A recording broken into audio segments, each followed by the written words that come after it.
Let it be a Nick and Jane, and let it be a Mr. Smith, a banker of Nick and Jane. They both keep their money in his bank. That's why we use the title Mr. Smith with respect. Nick really wants to buy, well, let's say Jane's bicycle, but he has no money. More precisely, he has money, but not enough, only $10, while Jane wants $100 for her precious bicycle. That's a problem. What should Nick do? Well, this bicycle is so desirable. He gives Jane his $10 as a deposit and asks plaintively not to sell the bike to anyone. He says that he will bring the rest of the money soon. At the same time, he runs to his bank, to the respected Mr. Smith, to get a loan for the missing $90. As ill luck, Mr. Smith has no money at this moment, but he knows perfectly about $10, which Nick gave to Jane. And where will Jane bring his money to?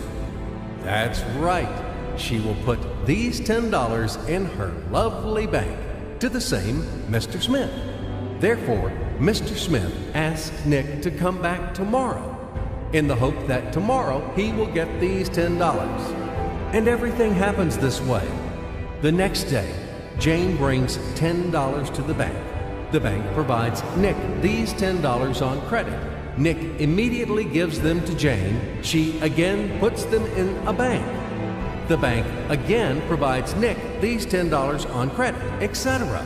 As long as Nick the fool will gather enough money for the bicycle. Don't you get confused yet? Be patient, I told you.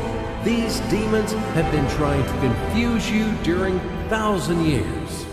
These damn economists and financiers. But anyway, we will figure everything out.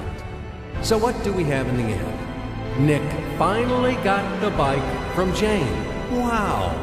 But at the same time, Nick owes $90 to the bank, Mr. Smith, and the bank, in its turn, owes $100 to Jane. In other words, those $10, which existed initially, have magically turned into $200, $190 of debts plus real $10. But these $10 would also turn into $1,000, even in a million or a billion, if Nick would make a more expensive purchase. In this case, our $10 would make the increasing number of its cycles, circuits from hands to hands. That's it. So, what happens in today's world? SOS! It appears that banks also make money out of thin air and multiply them. Not only Fed can produce money, but banks either. In short, everybody can do this, except you and me. We are not in the business at this celebration of life. I would like to print or draw some money as well. In fact, these banks multiply money without any control. And we're still wondering why the banker lives better. What are naive fools are we? Now it is clear why. The one who produces the money, of course, lives better.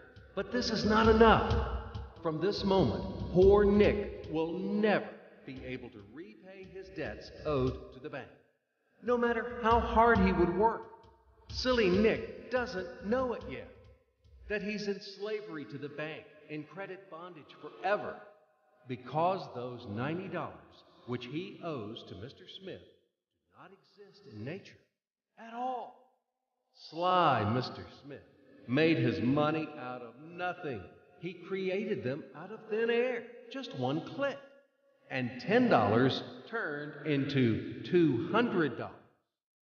Yes, but you can object